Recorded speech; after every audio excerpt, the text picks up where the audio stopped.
Assalamualaikum warahmatullahi wabarakatuh. Selamat siang, salam sejahtera untuk kita semua. Pada siang hari ini, saya ingin sharing, ingin berbagi dengan teman-teman, khususnya adik-adik mahasiswa, bagaimana cara menggali ide penelitian atau skripsi dari membaca artikel ilmiah. Kita langsung saja masuk ke slide berikutnya. Sebagai pengantar, saya ingin menyampaikan bahwa lebih dari 10 tahun saya mengelola atau menjadi pengelola jurusan. Saya cukup memahami bahwa banyak mahasiswa itu menghabiskan waktu yang cukup banyak hanya untuk mencari judul skripsi, sehingga studinya itu menjadi lama. Kadang-kadang mahasiswa mendapatkan judul yang diberikan oleh pihak lain, misalnya dosen. Tapi karena judulnya itu dari orang lain, sehingga kebingungan menyelesaikan. Tidak punya ide atau pengetahuan dari awal secara keseluruhan apa yang sedang dikerjakan. Kemudian juga ada banyak mahasiswa yang tidak fokus atau kurang fokus karena terlalu banyak yang diinginkan atau yang dipikirkan terkait dengan penelitian skripsinya. Dan kadang-kadang faktor lain adalah ada saja hal-hal yang menghambat di tengah jalan dengan berbagai alasan, misalnya ketersediaan alat, ketersediaan bahan, atau hambatan akses. Karena memang dari awal ia tidak mempunyai pemikiran yang menyeluruh mengenai topik yang diangkat sebagai penelitian atau skripsinya. Nah, sumber ide untuk penelitian atau skripsi ini sebetulnya bisa berasal dari banyak hal. Jadi, bisa dari membaca literatur. Nah, ini nanti yang akan kita bahas lebih mendalam. Kemudian bisa juga dari pengamatan lapangan. Jadi jalan-jalan di lapangan, misalnya seorang mahasiswa sipil, dia jalan di jalan raya saja, dia bisa mendapatkan banyak ide apa yang bisa dijadikan skripsi. Belum lagi misalnya dia turun ke sungai, melihat tebing misalnya, atau saluran irigasi. Jadi hal-hal yang berkaitan dengan teknik sipil, atau melihat rumah misalnya, atau melihat gedung. Ada banyak hal yang di sekitar kita itu bisa dijadikan sebagai sumber ide untuk diteliti atau dijadikan skripsi. Bisa juga berasal dari diskusi, diskusi dengan teman-teman, dengan dosen di kelas, atau menghadiri seminar atau workshop yang terkait dengan bidang teknik sipil atau bidang keteknikan secara umum. Itu akan membangkitkan keinginan atau pemikiran mengenai hal apa yang bisa dijadikan sebagai skripsi atau hal yang bisa diteliti. Bisa juga dari menonton. Jadi sekarang ini sumber informasi yang tidak terbatas, misalnya dari YouTube, itu bisa menjadi sumber ide yang tidak ada habis-habisnya. Jadi misalnya hanya dengan mengetik kata kunci gedung bertingkat atau misalnya material hijau gitu ya. Nanti dari media online tersebut atau yang ditonton ini akan diberikan banyak tawaran-tawaran yang bisa membangkitkan, men-trigger ide untuk dijadikan sebagai penelitian atau untuk dijadikan skripsi oleh adik-adik mahasiswa. Berikutnya, saya akan fokus membahas tentang bagaimana cara menggali ide dengan membaca artikel ilmiah.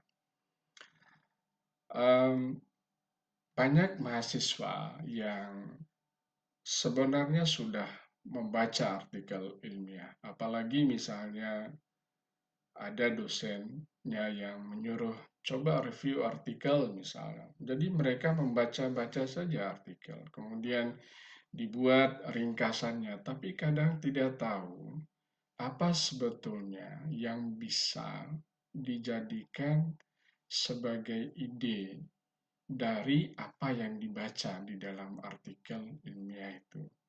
Jadi sebetulnya saya kasih tipsnya, ada 4 bagian di dalam sebuah artikel ilmiah itu yang kalau Anda perhatikan dengan baik, itu akan menjadi sumber ide yang begitu luas. Jadi hanya dari satu artikel saja kita bisa mendapatkan banyak sekali ide. Nah, ini yang akan saya bagikan. Jadi bagian apa saja di dalam sebuah artikel itu? Jadi yang pertama, perhatikan bagian pendahuluannya. Lihat latar belakang, kemudian masalah apa, tujuan dari artikel itu apa, serta ruang lingkupnya. Yang paling penting itu adalah tujuannya apa. Kemudian yang kedua, perhatikan bagian metodologi penelitiannya atau riset metodologi kalau dalam artikel yang berbahasa Inggris. Jadi di situ yang bisa kita lakukan itu adalah metode dan pendekatan apa yang digunakan atau yang dibahas di dalam artikel tersebut. Yang ketiga, perhatikan bagian analisis dan pembahasan. Perhatikan bagaimana datanya, kemudian gambar-gambar yang ditampilkan, serta grafik yang dianalisis di dalam bagian tersebut. Bagian yang keempat itu adalah kesimpulan dan saran. Jadi saya kira ini bagian yang sangat penting, di mana tujuan dari penelitian yang dilaporkan di dalam artikel itu dijawab di dalam bagian kesimpulan. Dan yang paling penting untuk judul ya, menggali judul itu, perhatikan bagian saran. Saran itu selalu mengungkapkan apa yang menjadi kelemahan, apa yang menjadi masalah selama dilakukannya penelitian yang ditulis sebagai artikel di situ. Nah, kelemahan itulah nanti yang bisa saudara angkat untuk dijadikan penelitian. Jadi saya kira itu 4 bagian dari artikel ilmiah yang bisa menjadi sumber ide bagi kita untuk melakukan penelitian lanjutan atau untuk adik-adik mahasiswa bisa dijadikan sebagai skripsi. Sekarang saya akan membahas dengan contoh. Saya ambilkan 3 paper yang sudah paper saya gitu ya, yang sudah dipublish.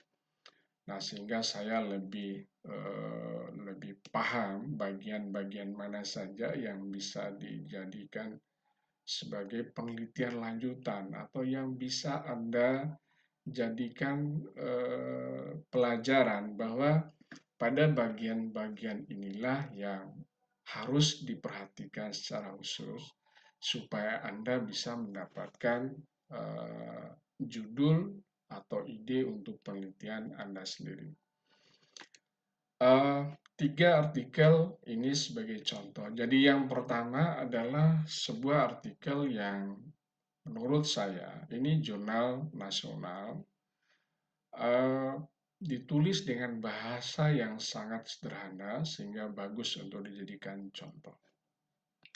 Artikel yang kedua, ini jurnal internasional yang saya di sini sebagai penulis utama. Ini jurnal yang levelnya K1, ya, K1 terindeks oleh Scopus. Jadi secara kualitas ini bagus sekali, jadi nanti kita lihat apa saja yang bisa digali dari artikel ini untuk dijadikan further riset untuk penelitian atau skripsi adik-adik mahasiswa. Artikel yang ketiga ini adalah sebuah artikel yang dipresentasikan pada sebuah international conference di mana saya juga sebagai penulis utamanya. Jadi mari kita perhatikan satu-satu. Artikel pertama, jadi judul dari artikel ini adalah evaluasi kualitas pasir pada proyek bangunan pemerintah dengan metode statistik inferensial. Ini diterbitkan tahun 2019 yang baru saja berlalu. Jadi pertama, mari kita lihat bagian latar belakangnya. Apa saja yang bisa dijadikan sebagai ide di situ. Jadi pertama kita lihat, misalnya di sini dikatakan bahwa tujuan penelitian ini adalah untuk mengevaluasi kualitas pasir yang digunakan pada beberapa proyek gedung pemerintah di wilayah Lombok Barat dengan menggunakan software SPSS. Dari software ini saja, misalnya Anda mengganti dengan software yang lain, misalnya Anda menggunakan software Minitab, tetapi keseluruhan penelitiannya itu dilakukan dengan cara yang sama, itu sudah menjadi satu topik yang bisa dijadikan skripsi. Kemudian yang kedua, di sini penelitian dilakukan di wilayah Lombok Barat. Bagaimana kalau misalnya dilakukan di daerah lain dengan kira-kira latar belakang permasalahannya sama? Misalnya dilakukan di Sumatera Barat misalnya, atau di Kalimantan Barat, atau di daerah-daerah yang mana saja, kabupaten lain. Saya kira itu sudah bisa menjadi satu ide untuk skripsi juga. Walaupun kata orang, hanya dengan memindahkan lokasi ini, kualitas penelitiannya tidak terlalu mendalam. Tidak masalah. Kalau untuk skripsi, yang penting Anda bisa mendapatkan pengetahuan bagaimana cara membuat sebuah karya ilmiah, melakukan sendiri prosesi sebuah karya ilmiah itu sudah cukup. Ini dari bagian pendahuluan. Berikutnya, dari bagian metode penelitiannya. Nah, ini sudah saya katakan tadi, coba lihat software apa yang digunakan. Kemudian perhatikan juga, di sini nih ada tertulis 7 lokasi proyek. Di dalam satu tahun yang berjalan, biasanya proyek itu dalam satu kabupaten, itu bisa ratusan. Nah, kemudian Anda bertanya, kurios ya, penasaran pada diri sendiri, kalau saya jadikan 20 proyek misalnya, hasilnya beda enggak? Itu saja, itu sudah bisa menjadi satu judul skripsi. Anda jadikan 20 lokasi. Atau kalau Anda cukup dana, jadikan lebih dari itu. Sehingga data yang dianalisis menjadi lebih banyak, sehingga nanti bisa jadi kesimpulan yang diambil itu berbeda dengan apa yang disimpulkan dari penelitian ini. Selanjutnya pada bagian pembahasan, nah ini tadi saya katakan ada 7 proyek, jadi bisa ditambah. Kemudian kita lihat parameter apa saja yang diperiksa di dalam penelitian ini, yang diuji maksudnya. Di sini ada pemeriksaan berat isi, kemudian ada pemeriksaan berat jenis. Ada beberapa lagi di bagian yang lain. Anda bisa saja, ini parameternya Anda tambah, atau parameternya Anda kurangi, tetapi jumlah sampel Anda tambah. Itu menjadi penelitian yang berbeda juga. Karena nanti datanya pasti berbeda, kesimpulannya juga sangat mungkin berbeda. Nah, di sini saya memberikan highlighter sendiri bahwa pemeriksaan atau pengujian itu dilakukan dengan standar SNI dan standar ASTM. Kalau misalnya di dalam penelitian ini saya menggunakan standar SNI, Anda lakukan dengan standar ASTM. Atau misalnya ada standar lain yang juga akseptabel. Anda mengganti standar yang dipakai untuk melakukan pemeriksaan itu sudah bisa menjadi satu judul skripsi atau penelitian yang berbeda. Selanjutnya, kita lihat bagian kesimpulan.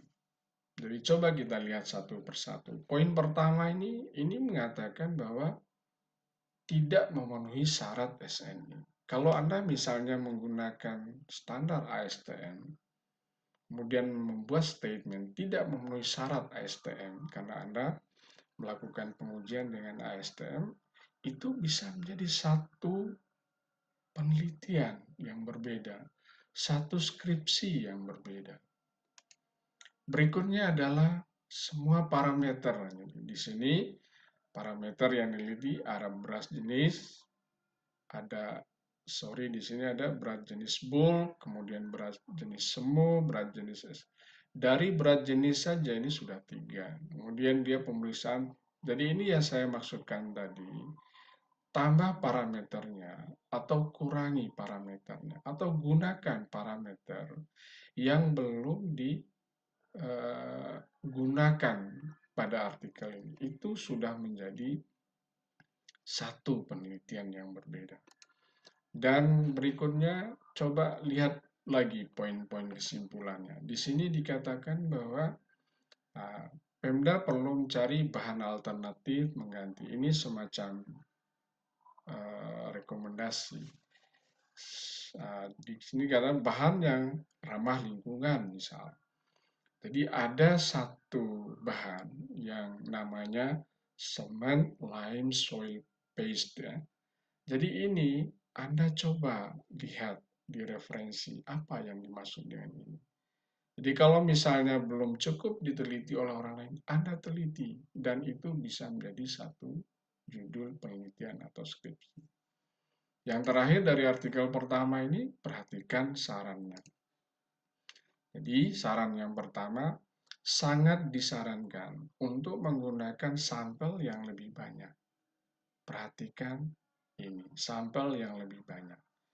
Jadi kalau tadi hanya menggunakan 7, gunakan 20 proyek. Karena ini kan sekitar 120 proyek dalam 1 tahun. Anda gunakan 20 atau 30, itu bisa menjadi satu skripsi yang modelnya itu persis sama dengan ini, tetapi data Anda pasti berbeda nanti, karena yang Anda analisis adalah data yang jumlahnya lebih banyak. Yang kedua, sarannya itu adalah agar penelitian lebih dalam bisa menambahkan pengaruh dari aspek biaya. Ini sudah clear ini. Jadi misalnya Anda membuat satu judul yang memasukkan aspek biaya, itu sudah menjadi satu judul penelitian yang menarik. Saya kira itu yang bisa kita pelajari dari artikel yang pertama. Kemudian selanjutnya kita pindah ke artikel yang kedua. Seperti yang saya katakan di bagian pengantar, artikel kedua ini adalah artikel yang kualitasnya lebih tinggi dibandingkan yang pertama tadi, karena ini ditulis pada jurnal yang terindeks oleh Scopus dan saat ini masuk dalam tingkat Q1 ya, kuartil 1 untuk posisi rating akademiknya, kira-kira begitulah. Nah, coba kita lihat secara khusus di sini. Jadi pay attention pada paper ini berbicara apa.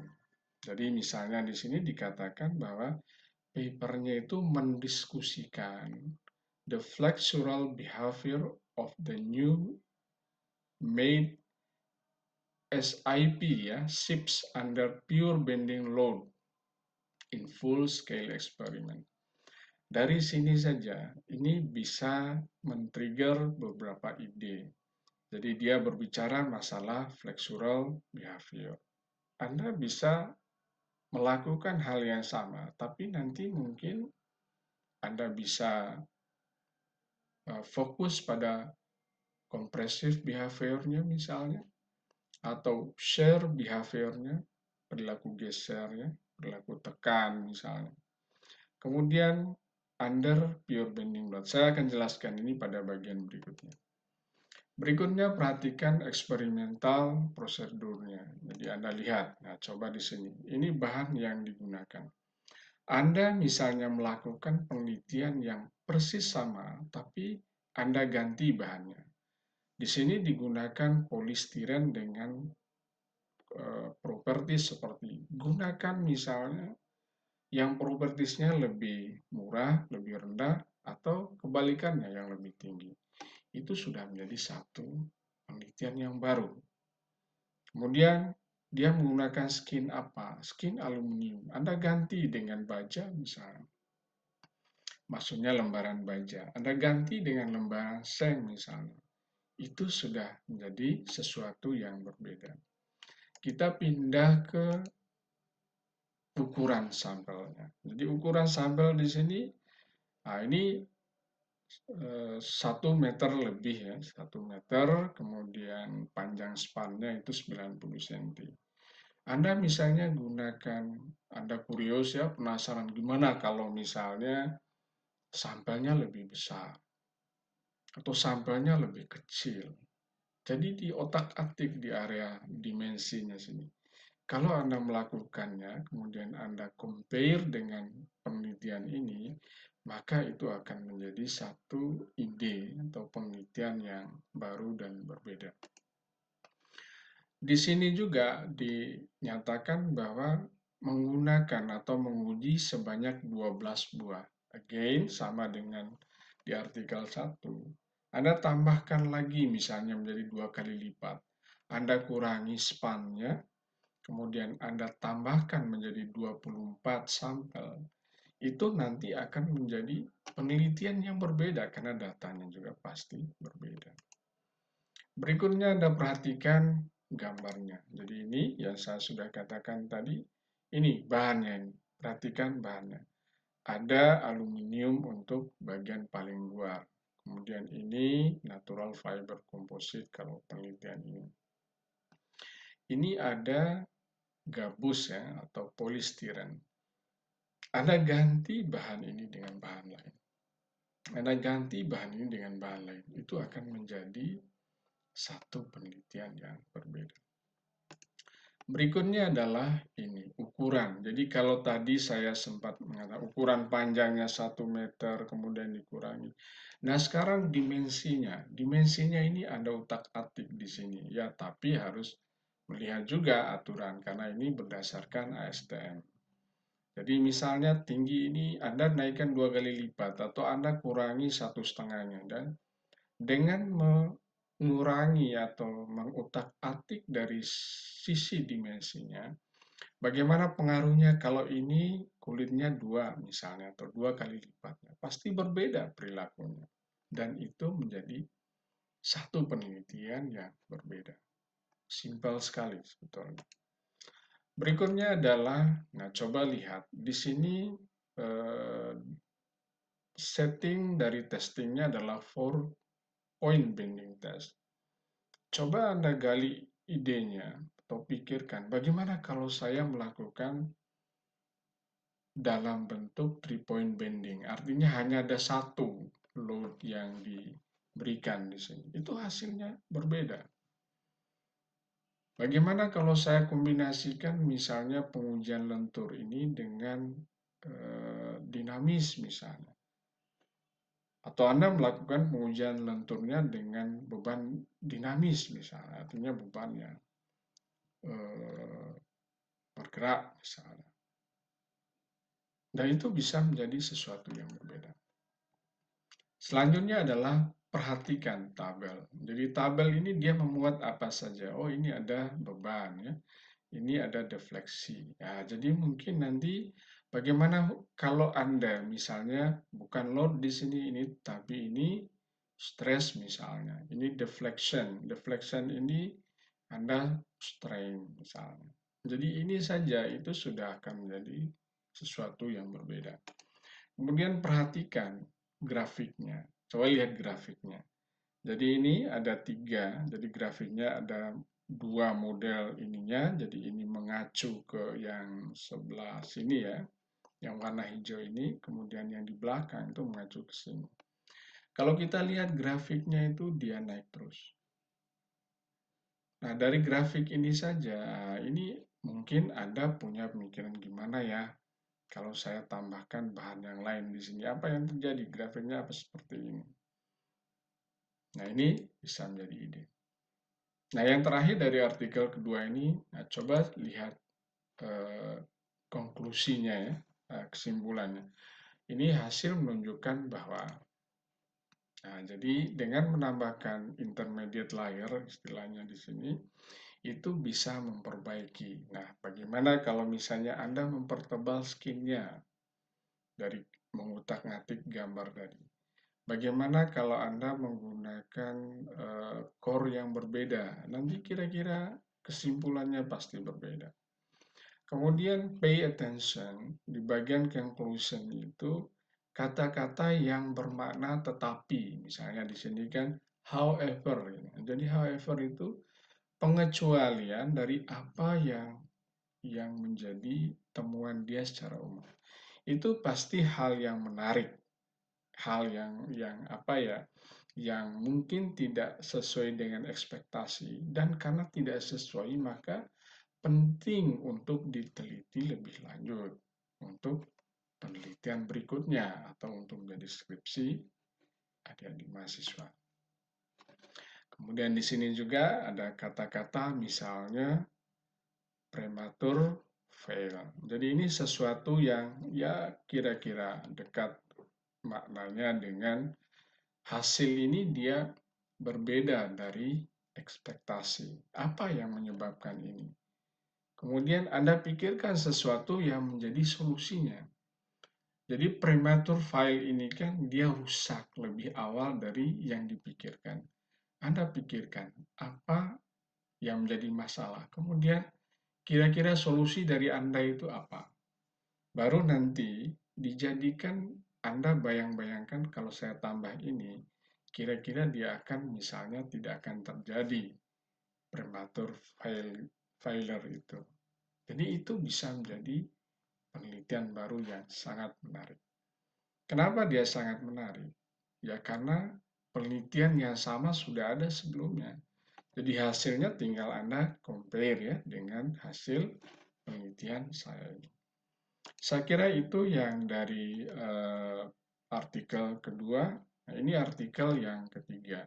Artikel ketiga ini sederhana, tapi juga mengandung beberapa poin yang bisa dijadikan sebagai alat ya, bahan untuk menggali ide. Jadi sekali lagi saya sampaikan bahwa poin-poin yang terkait dengan tujuan ya, kemudian batasan masalah barangkali, tapi terutama tujuan. Jadi paper ini dia maksudnya apa? Jadi di sini dikatakan bahwa this paper presents the result of experimental works on improving the performance of mortar in saline water by just increasing the cement content in mortar mix. Jadi Anda perhatikan di sini. Ini dalam air garam. Anda ganti misalnya situasinya, bukan situasi garam, bukan situasi pantai. Tapi misalnya kalau dia direndam pada air yang kadar limbahnya tinggi, misalnya kan. Jadi apa yang terjadi di situ? Nah, itu bisa menjadi satu ide untuk diteliti. Jadi ceritanya ini kan ada mortar, jadi saya membuat mortar. Saya ingin tahu komposisinya itu yang bagaimana yang mempunyai daya tahan paling tinggi terhadap lingkungan air laut. Jadi kalau Anda ganti lingkungannya dengan lingkungan yang tinggi limbahnya, itu sudah menjadi penelitian yang berbeda. Atau misalnya Anda jemur misalnya selama berbulan-bulan. Ya artinya itu disituasikan bahwa kondisi panas yang tinggi atau misalnya kondisi daerah dengan cuaca ekstrim, temperatur ekstrim. Ini saja sudah menjadi 2 judul skripsi yang berbeda dari apa yang saya lakukan ini. Kemudian di sini dikatakan bahwa di experimental detailsnya itu ada 3 different mortar. Jadi saya membuat komposisi 1, ini, komposisi 2 ini, komposisi 3 ini. Anda jadikan 5, Anda jadikan 6, atau Anda jadikan 10. Itu bisa menjadi sesuatu yang baru. Sekali lagi di sini, Anda lihat lagi standarnya. Saya menggunakan SNI. Anda coba pakai standar yang lain, yang acceptable. Misalnya standar ASTM, itu menjadi penelitian yang berbeda. Nah, ini yang saya sudah sampaikan tadi, jadi agresif environment-nya kalau yang ini trigger oleh air asin. Jadi kalau misalnya Anda menggunakan situasi yang lain, itu akan menjadi penelitian yang berbeda. Nah, ini yang menarik. Jadi coba perhatikan dari grafik ini. Jadi saya menggunakan 3 komposisi dengan semakin meninggikan jumlah semennya. Jadi kandungan semen ini, misalnya untuk kontrol tuh hanya 20%. Jadi semen itu kan bagian yang paling mahal ya dibandingkan pasirnya. Jadi saya ingin tahu kalau yang 20% itu seberapa tahan dia. Kemudian yang 35% seberapa tahan. Jadi rupanya setelah direndam beberapa lama, jadi silahkan dibaca artikelnya, ini adalah kuat tekannya. Jadi memang kalau jumlahnya itu banyak, maka dia lebih tinggi. Tapi kalau kita perhatikan grafiknya ini menarik ya. Dari yang kandungannya sedikit, memang kompresifnya itu naik ya, tekan. Tapi pada situasi di mana 30 dan 35 kandungan semen, ini kan hasilnya itu hampir sama ya gitu ya. Anda harus penasaran, apa yang terjadi kalau misalnya ditambahkan lagi semennya. Misalnya jadi 40, kemudian 45, kemudian 50. Ditambahkan 3 grafik lagi di sini. Kalau Anda melakukan itu adalah skripsi baru. Itu adalah penelitian baru. Jadi ini nanti Anda akan membuktikan apa yang terjadi setelah ini. Kan kita tidak tahu ini. Tidak tahu. Kemudian mungkin juga Anda penasaran apa yang terjadi kalau misalnya 20 ya, 25. Kalau 22,5 seperti apa? Kalau 27,5 seperti kan tidak ada datanya. Anda masukkan. Jadi kalau di sini incremental naiknya itu 5%, Anda kemudian menggunakan 2,5%. Sehingga grafiknya ini nanti akan berbeda ini konten dari semennya itu dengan incremental yang berbeda. Itu adalah penelitian yang berbeda. Menjadi skripsi yang berbeda, menjadi penelitian yang berbeda. Jadi kelebihan dari melakukan menggali ide dari penelitian yang sudah ada ini, itu Anda tidak perlu melakukan banyak literatur review, karena sejatinya Anda hanya mengubah komponennya, literatur review-nya sama. Jadi pastikan Anda menulis dengan bahasa sendiri. Jangan di-copy paste literatur review yang ada di penelitian. Tulis dengan bahasa Anda sendiri. Tapi keuntungannya itu, Anda tidak perlu berlama-lama mencarinya karena sudah ada di sini. Tinggal ditambahkan saja lagi. Berikutnya kita lihat pada bagian conclusion ya, seperti yang sebelumnya saya katakan. Misalnya di sini Pada posisi 10% itu yang paling maksimum kompresif strength-nya. Tetapi kalau Anda seperti yang saya katakan tadi mencoba beyond that point, apa yang terjadi? Atau misalnya sebelumnya atau di antaranya kompres, apa yang terjadi? Atau ini diganti bukan kompresifnya tapi share-nya. Apa yang terjadi pada gesernya kalau ini yang dirubah? Menjadi sumber penelitian yang baru. Kemudian, perhatikan lagi misalnya, ini dikatakan ada yang tidak signifikan. Baca. Setelah Anda baca poinnya ini, Anda kembali ke analisis data di depan. Apa yang tidak signifikan? Kemudian Anda pikirkan bagaimana caranya membuat signifikan. Kemudian Anda running eksperimen Anda sendiri, nanti hasilnya itu pasti berbeda. Jadi jangan terlalu takut misalnya dengan kesamaan ya dengan penelitian yang sebelumnya. Saya yakin kalau penelitian itu Anda lakukan sendiri, walaupun judul artikel atau judul skripsinya sama, tetapi hasilnya pasti berbeda. Karena tidak mungkin ada satu penelitian itu yang benar-benar sama persis. Jadi saya ulangi lagi, kelebihan dari penelitian dengan melihat apa yang sudah dilakukan oleh orang sebelumnya yang tertulis dalam bentuk artikel ilmiah, kita tidak perlu mencari referensi yang banyak, itu satu. Kemudian yang kedua, kita tidak perlu mencari tahu bagaimana cara melakukan penelitian itu.